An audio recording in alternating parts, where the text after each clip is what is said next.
Dan sekarang ni kita masuk ke bahagian mekanisma pewarisan ya. Okey, siapakah saintis yang mula menemui mekanisma pewarisan ni? Okey, ada seorang saintis yang bernama Gregor Mendel. Okey, jadi Gregor Mendel ni ialah orang pertama yang menemui mekanisma pewarisan secara teratur dan mendalam. Jadi kajian beliau, dia menggunakan pokok kacang pea berbaka tulen. Dalam eksperimen beliau tentang kacukan monohybrid. Kacukan monohybrid melibatkan kajian tentang satu ciri pada satu masa. Sebagai contoh, ketinggian sama ada tinggi atau rendah. Mendel melakukan kacukan antara satu pokok kacang pea yang tinggi yang berbaka tulen dengan satu kacang pokok pea kedil yang berbaka tulen. Pokok tinggi berbaka tulen ialah pokok yang mempunyai genotip TT besar dalam pasangan gen dalam beberapa generasi sebelumnya. Manakala pokok kedil berbaka tulen ialah pokok yang mempunyai genotip T kecil TT dalam beberapa generasi sebelumnya. Ini ialah saintis Gregor Mendel. Macam cikgu cakap tadi, istilah genotip dengan fenotip. Genotip mewakili maklumat genetik dalam satu organisma. Fenotip adalah sifat fizikal yang ditunjukkan oleh organisma tersebut. Dia ada perwakilan bagi generasi pertama. Hasil daripada kacukan disebut generasi filial pertama, disebut F1. Apabila individu daripada F1 dikacukkan, generasi filial kedua F2 terbentuk. Maksud genotip ialah maklumat genetik dalam satu organisma. Fenotip pula merujuk kepada ciri-ciri fizikal yang dipamerkan pada suatu organisma itu. Sekarang ni, kamu tengok ya. Ini adalah raja skema kacukan monohybrid bagi ciri ketinggian. Sekarang ni ada melibatkan induk lah. Biasanya kalau melibatkan organisma haiwan ataupun tumbuhan, kita gunakan induk, istilah induk, mewakili induk. Jadi fenotip induk ni, kalau dari segi fenotipnya adalah pokok kacang pea tinggi berbaka tulen. Dikacukkan bersama pokok kacang pea kedil berbaka tulen. Ini adalah maklumat genotip induk. Melalui proses meiosis, dalam penghasilan bentuk gamet. Jadi dalam gambar rajah mekanisme pewarisan ni, kita akan pecahkan genotip induk ni, maknanya pasangan gen ni kita akan pecahkan dia kepada dua lah, pada dua ruangan T besar.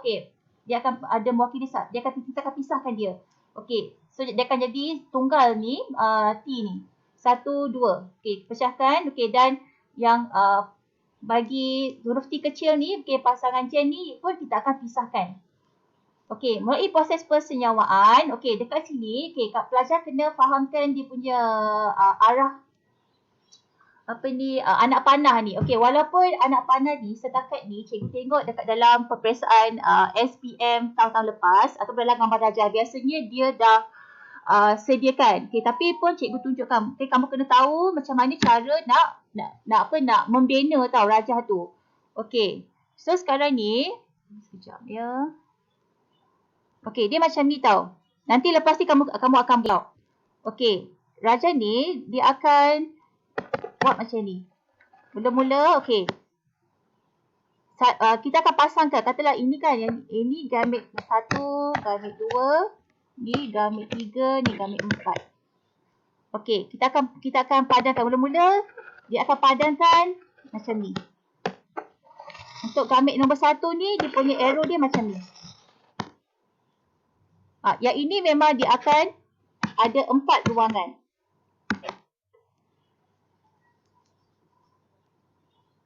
Okey. So sekarang ni, okey, ni satu, ini yang ni kedua. Okey, untuk yang jeramit kedua ni, okey, macam ni. Okey, kalau yang jeramit ketiga ni pula,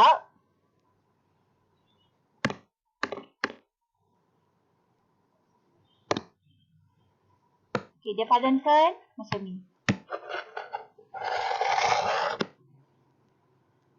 Okey, satu lagi. Macam ni. Okey. So sekarang ni kan, berdasarkan Raja Silang ni, so kita dapat tentukan dia punya genotip dia. Okey, kalau sekarang ni kan tengok ya. Okey, ada perwakilan gen yang T besar dengan T kecil. Okey, satu lagi. Okey, genotip anak. Okey, yang kedua ni, okey, T besar dengan T kecil. Okey, yang ketiga berdasarkan anak panah kan. Berdasarkan ni okey, anak panah ni T besar dengan T kecil. Okey, satu lagi. T besar dengan T kecil. Okay, sekali maklumat genotip ni kita dah boleh dapat apakah fenotip dia. Okey, di mana fenotip anak okey, ya ini dia dah wakilkan sebagai okey, yang pertama F1 kan, fenotip anak F1. Okey, tinggi. Okey, tinggi, tinggi. Okey, tinggi. Jadi semua fenotip anak semua tinggi.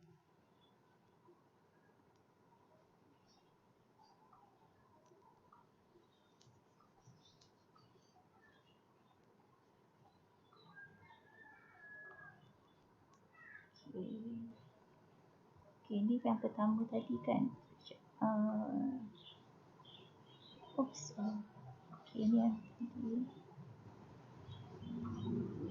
okay, kita tengok pula sekarang ni. Okey.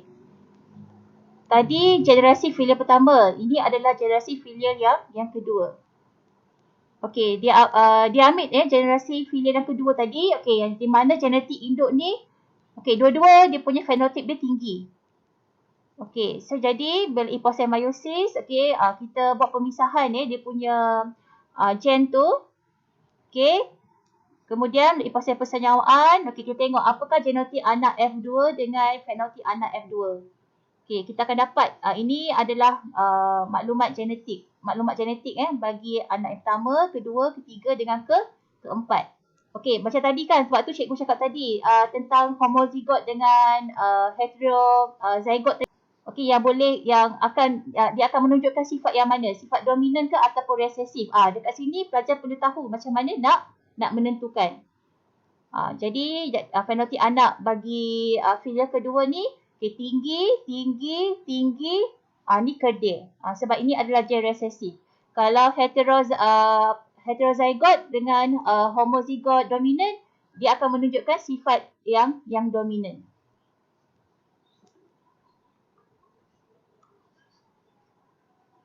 Okey, untuk latihan hari ini, sekarang ni, okey, cikgu nak kamu buka buku nota. Okey, cikgu nak kamu ambil gambar rajah ni. Okey, ambil gambar rajah ni, lepas tu praktis buat dia punya rajah tadi berdasarkan cara yang cikgu tunjukkan tadi. Okey, boleh tak pelajar buat sekarang? Kamu boleh buka juga buku teks Okey, kamu ambil masa sekejap sebab nanti ada latihan dalam buku proses sains nanti kamu perlu buat. Okey, so sekarang boleh mula sekarang lah. Cikgu bagi masa dalam 10 minit macam tu. Kamu boleh buka buku nota. So, tulis tarikh hari ni.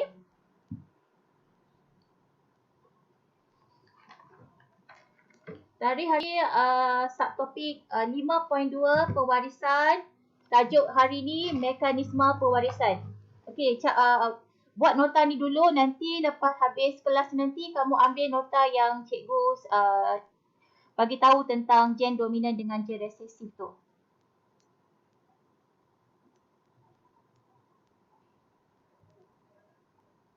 Okey, boleh tak semua respon tersebut? Baik, cikgu. Okay, 10 minutes from now.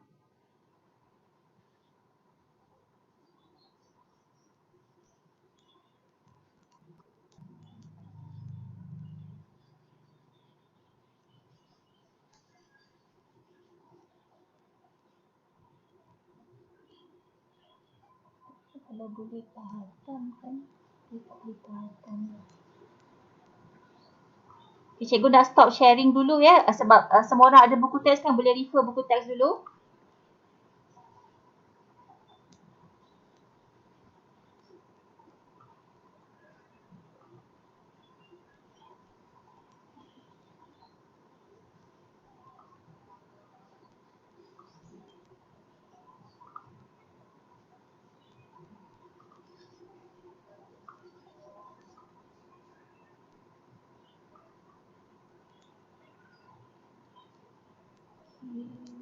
Tidak.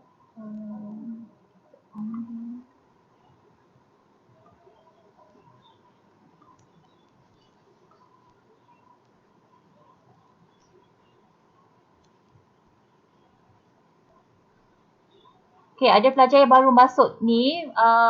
Sekarang ni kita belajar tentang, pelajar perlu praktis dulu cara untuk melukis tu skema pewarisan. Kita berujuk muka surat 87 dalam buku teks. Okay, ambil gambar rajah yang ketiga tu yang berkaitan dengan fenotip induk bapa dengan ibu tu.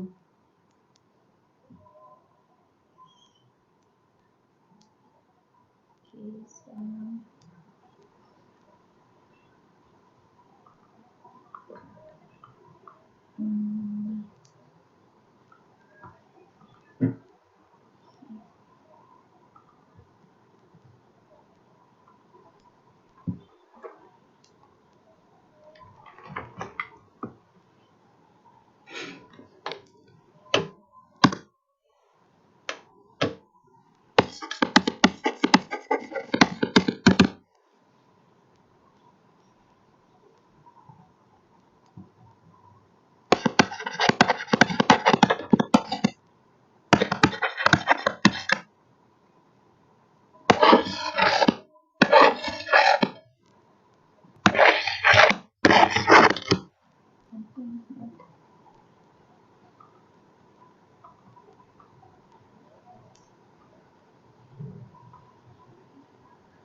Okey, pelajar semua. Okey, cikgu nak bagi penekanan kan pada raja silang tu. Okey, cikgu nak dekat sini. Masa kamu lukis gamit tu, okey, cikgu nak kamu biarkan ni kosong dulu. Okey, dekat sini yang cikgu nak kamu praktis tu.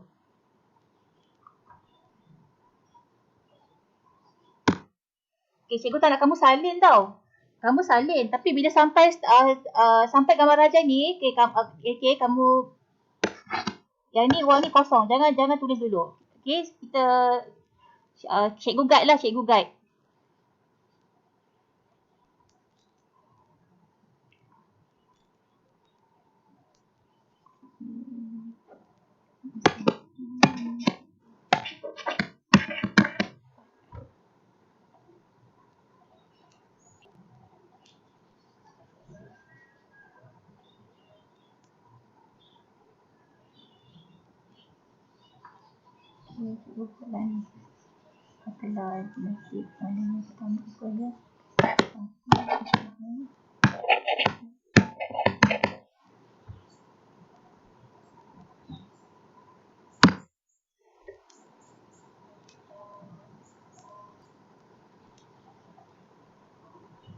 Okey, kalau dah ready bagi tahu cikgu ya.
Okey, tak bersama di sini.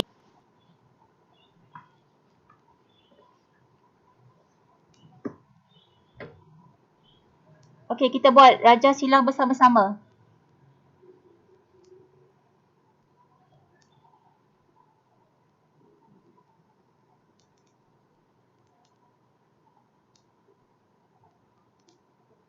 Okey, ada siapa-siapa boleh respon?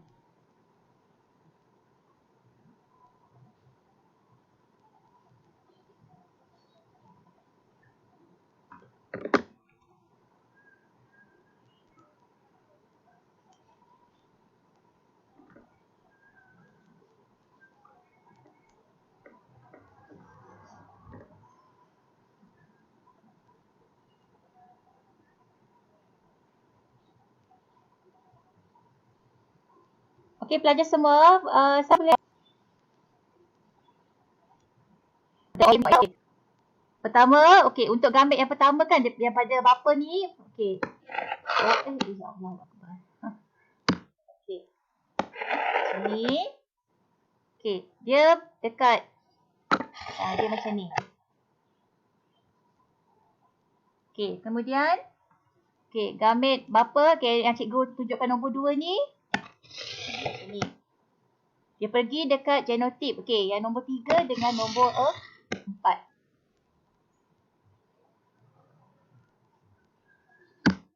Okey, kemudian. Okey, yang bahagian ibu kan? Okey. So sekarang ni, okey, yang nombor 3 ni. Okey. 3 dengan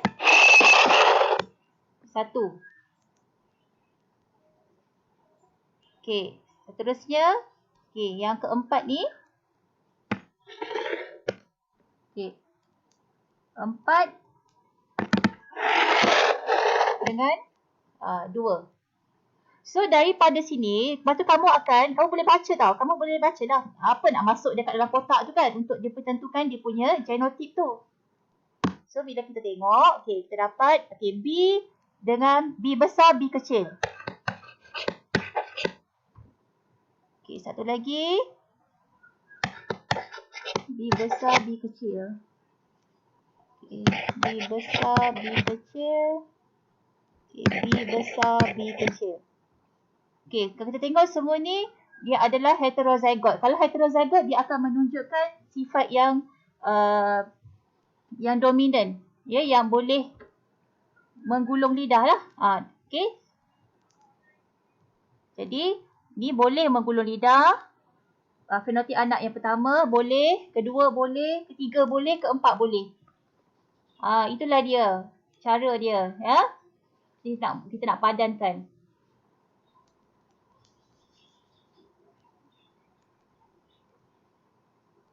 Okey, sekarang ni pelajar boleh lengkapkan gambar rajah tersebut. Lepas tentukan genotip, okey, tentukan fenotip dia.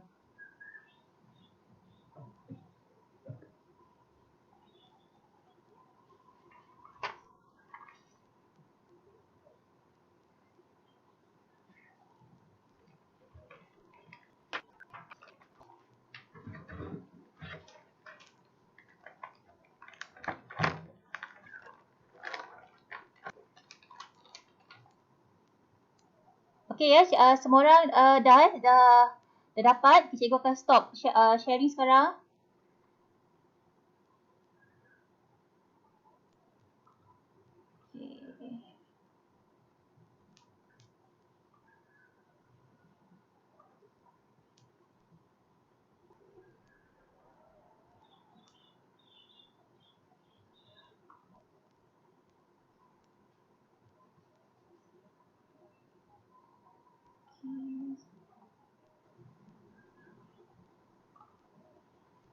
Kita dah sudah. Okey, para pelajar kita teruskan lagi ya. Okey, sekarang ni berkaitan dengan kromosom seks. Okey, cuba imbas kembali tentang bila ada persoalan kepada kromosom, DNA, gen. Okey, dah kita ada bincang sikit tentang kromosom seks ni. Ingat lagi gambar rajah kariotip bagi lelaki dengan perempuan. Okey, so sekarang ni kita nak teruskan lagi. Okey, tentang kromosom seks. So tak ada sharing screen lagi Okey, sekejap ya. Saya lupa. Okey, sekejap.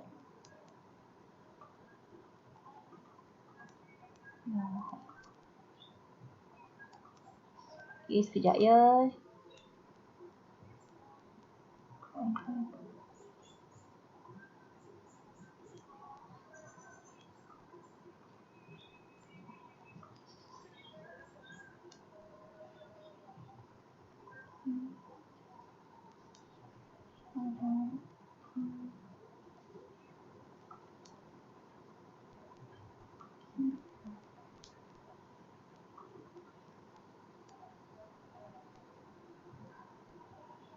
Okey, berkaitan dengan kromosom seks. Seorang lelaki dan perempuan, dia mempunyai 46 kromosom, yang terdiri daripada 44 autosom dan 2 kromosom seks. Okey, ini bagi individu seorang lelaki. Okey, lelaki mempunyai 2 jenis kromosom seks, iaitu X dan Y, manakala perempuan mempunyai 2 kromosom X sahaja. Okey. Selepas meiosis, sperma akan mempunyai separuh bilangan kromosom induk, iaitu 23 kromosom. Okey, sebab lelaki kan dia ada kromosom seks dia X dan Y. Jadi, bila meiosis tu kalau ingat lagi bilangan kromosom dia akan jadi separuh. Okey, separuh daripada bilangan kromosom yang induk. Okey, so jadi daripada 46 ni, dia akan jadi 23 kromosom. Okey, bermaksud 22 kromosom autosom ataupun tambah X, ini adalah kromosom seks dia. Ataupun 22 tambah Y. Dia boleh jadi salah satu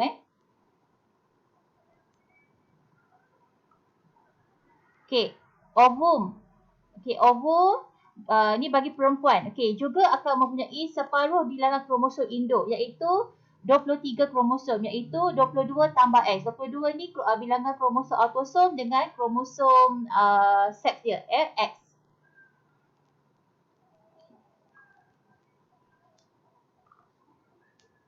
Okey, kromosom seks ni dia menentukan jantina, jantina anak.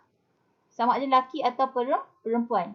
Jadi jantina anak bergantung kepada jenis sperma yang disenyawakan ovum. Okey. Kamu kena faham ya. Okay, kalau bagi orang lelaki, dia punya sperma, dia boleh bawa kromosom dia, dia punya pasangan kromosom dia sama ada 22 tambah X atau 22 tambah Y. Salah satu tau. Jadi kalau sperma yang ada kromosom 22 tambah X, dia disenyawakan dengan ovum, okay, jumlah kromosom dia 22 tambah X, jadi dia akan membentuk jantina anak perempuan. Sebab perempuan dia punya kromosom X dia ada 2X kan. So jadi dia akan dapat anak perempuan. So jadi dia menjadi seorang individu, jumlah kromosom dia adalah 44 tambah XX lah. Okay. Okey, katakan sekarang ni jika sperma, sperma tu dia membawa kromosom 22 tambah Y. Okey, dia bersenyawa dengan ovum 22 tambah X. Okey, jadi apakah jantina anak yang terbentuk? Adalah lelaki. Sebab lelaki, individu lelaki, dia membawa kromosom seks dia XY.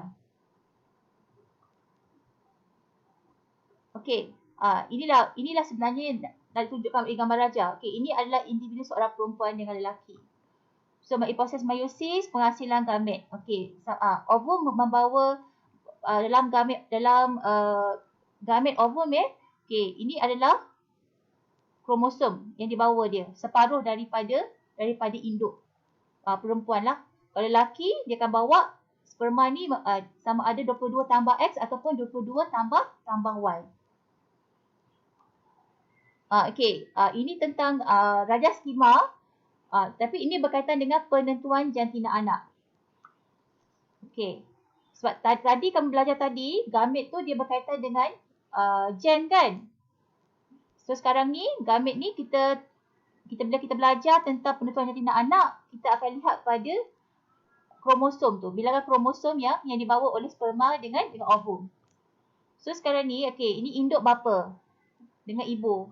Okey, ini satu individu bagi bapa dengan ibu. So bila meiosis, okey, ini adalah kromosom okey yang dibawa oleh gamet sperma dan juga gamet ovum. Okey, jadi melalui raja silang ni, okey, kita dapatlah kita tengok macam cakap tadi kan, kita baca daripada ni anak panah ni. So kita akan dapatlah genotik anak dia sekian-sekian ni. 44 tambah XX. Jadi kalau kromosom seks dia XX, perempuan. Okay, lelaki, ni dapat XY kan? XY. So lelaki lah. Dapat 2 perempuan, 2 lelaki. Okay, nanti dalam latihan buku proses sains tu dia boleh tanya soalan ni Kalau sebut kebarankan dia untuk mendapatkan jantina anak lelaki atau perempuan bagi setiap kehamilan adalah sama. 50%. Maksudnya 50% peluang untuk dapat anak perempuan dan 50% dapat anak lelaki. Okey, sekarang ni ada masa untuk buat tutorial. Okey, boleh tak kita tengok buku proses sains? Okey, muka surat 45. Okey. Dia sebenarnya muka surat latihan ni muka surat 45 dengan 46 Kita mulakan dengan nombor 1. Latihan nombor 1, 45. Okey, boleh tak buat 1 dengan 2 dulu? Okey, cikgu bagi masa. Pelajar jawab. Lepas ni kita bincang sama-sama.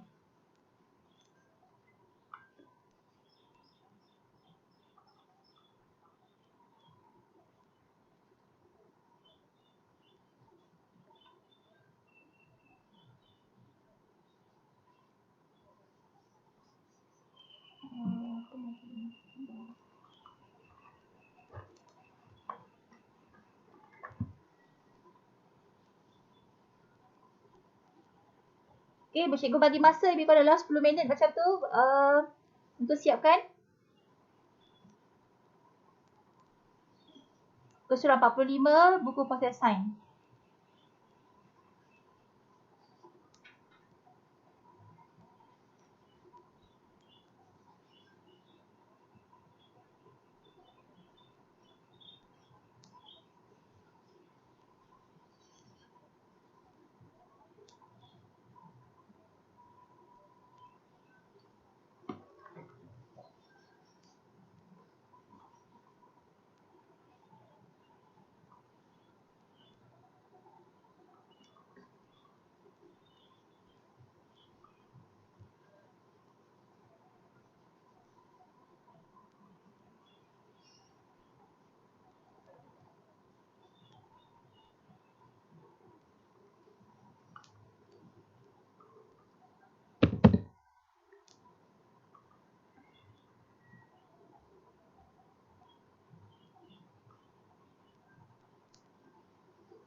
Okey, kita boleh bincang sekarang.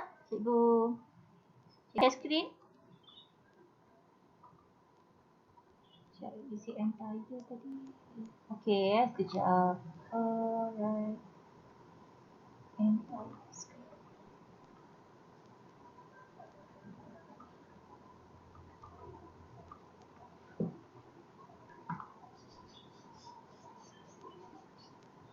Macam agak berat. Share desktop ya.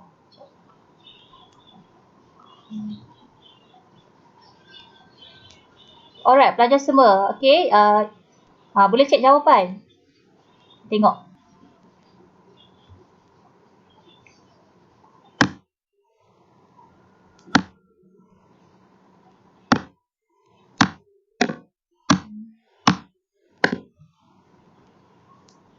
Okey, boleh sekarang ni cikgu harap semua dah boleh boleh menentukan genotip dia.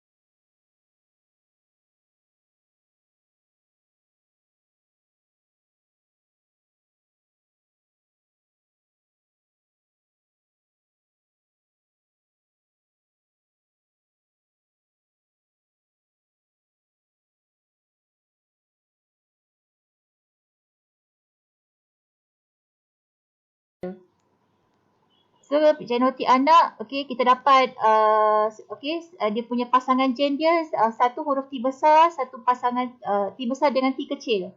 Okey. Jadi fenotip dia tinggi, tinggi, tinggi, tinggi. Okey, cikgu nak kamu fahamkan ni A dengan B tu. Okey, nisbah tu kita fahamkan konsep nisbah. Nisbah maknanya tinggi kepada rendah. So, tinggi ada berapa? Tinggi ada 4 kan? Ada 4 orang. So, ada 4 orang tinggi, 4 tinggi, tak ada rendah. So, bila tak ada rendah, dia jadi sifar. Kebarangkalian untuk mendapat anak tinggi. Okey, macam mana boleh dapat satu atau macam ni? Kebarangkalian ni, dia boleh bagi nilai 1 atau 100%. Maksudnya, macam mana boleh dapat 1? Maksudnya, kebarangkalian tu, berapa orang semua ni? 4 daripada 4 kan? So 4 bagi 4 dapat berapa? 1. Ni, kenapa dapat 1? Kalau 1%, macam mana boleh dapat nilai 1%? Maknanya 4/4 darab 100. Ini dalam bentuk peratus. So boleh dapat 100%. Okey, anak kedil tak ada peluang kan, tak ada chance. So dia sifar ataupun sifar per peratus.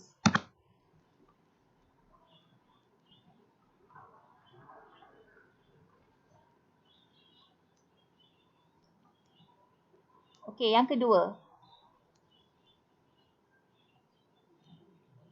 Okey, genotip kita dapat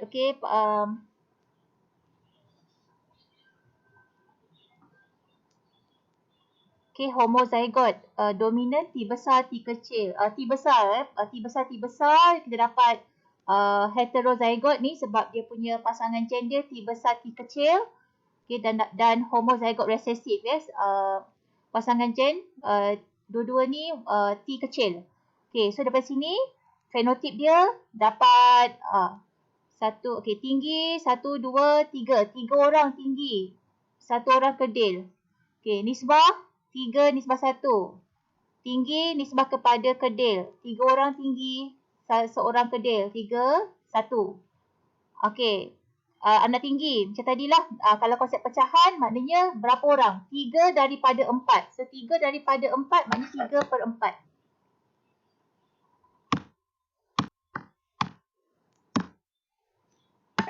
Okay, 3/4. Okay, kalau peratus, 3/4 darab dengan 100%. Akan dapat jawapan 75%. Anak kedil maknanya satu. Seorang aja. Satu daripada 4 orang. So 1/4. Ataupun dalam bentuk peratus, 1/4 darab 100%. Dapat 25%.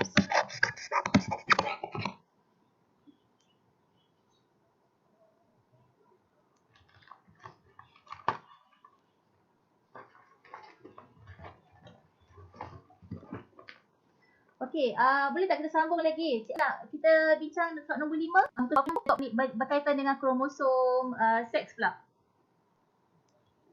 Raja skema penentuan jantina manusia. Okay, kita buat nombor 5 dulu Okey, cikgu bagi masa. Cuba lengkapkan dulu.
Okey, pelajar. Okey, bolehlah kita tengok jawapan dia.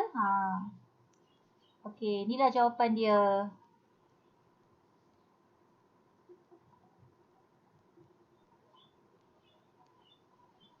Okey, genotik anak. Kita tengok ada, genotik anak ada kromosom XX, XX, K2. Okey, maksudnya ni 2 orang anak perempuan. Dan kromosom XY pun ada 2. Okey, so ada 2 orang anak lelaki. So genotik anak, 2 orang anak perempuan, 2 orang anak lelaki. Okey, proses X ialah meiosis, proses Y ialah persenyawaan. Okey, ini pun sama, konsep macam sama. Katalah cikgu kata berapa kebarangkalian untuk mendapat anak perempuan? 50%. Kan? Maksudnya 2 daripada 4 orang. Darab 1%, 50%. Kalau katakan nisbah anak lelaki kepada anak perempuan, siapa boleh beritahu jawapan dia? Nisbah lelaki, anak lelaki dan perempuan. Siapa boleh bagi tahu jawapan dia?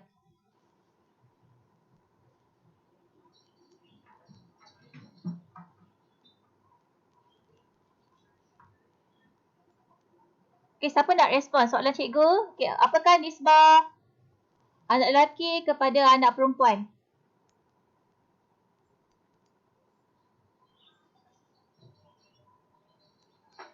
Okey, okey, kalau nisbah kan, kamu kena permudahkan tau.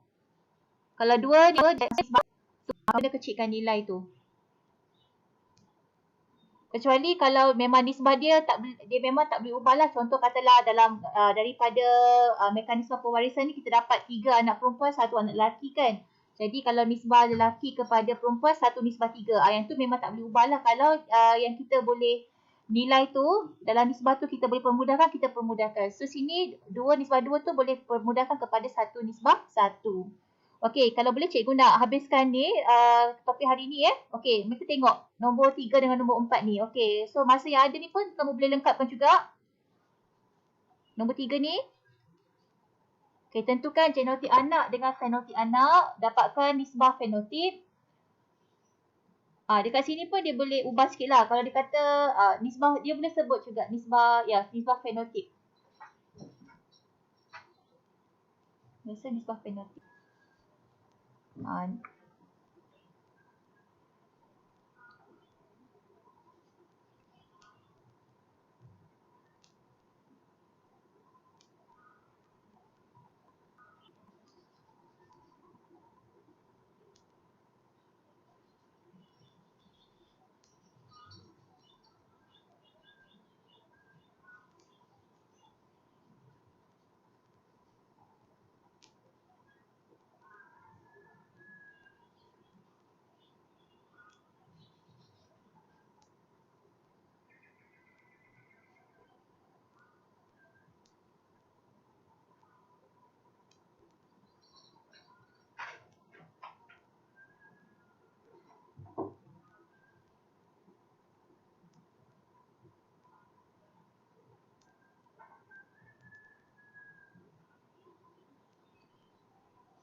Okey, tak ada masalah ya. Nak tentukan nisbah fenotip tadi, cikgu dah terangkan. Kita bagi dalam jawapan termudah. So dapat, okey, kalau 2 normal, 2 kidal, jadi permudahkan kepada nisbah 1 nisbah 1. Jadi kebarangkalian untuk mendapat anak normal 1/2 ataupun 50%. Anak kidal 1/2 atau 50%. 1/2 tu daripada 2/4 ke 2/4 kita boleh permudahkan kepada 1/2. Okey, kita tengok nombor 4. Okey, so sekarang ni kita menganalisis perbandingan seks manusia. Okey, lelaki dengan perempuan dari segi kandungan kromosom dalam sel soma, nama sel gamit dan kandungan kromosom dalam gamit.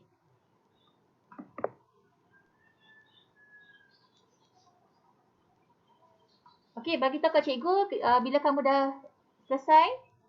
Sebab kita pun dah hampir 9.30 ni kita pun akan tamatkan kelas.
Okey, pelajar semua selesai ke semua?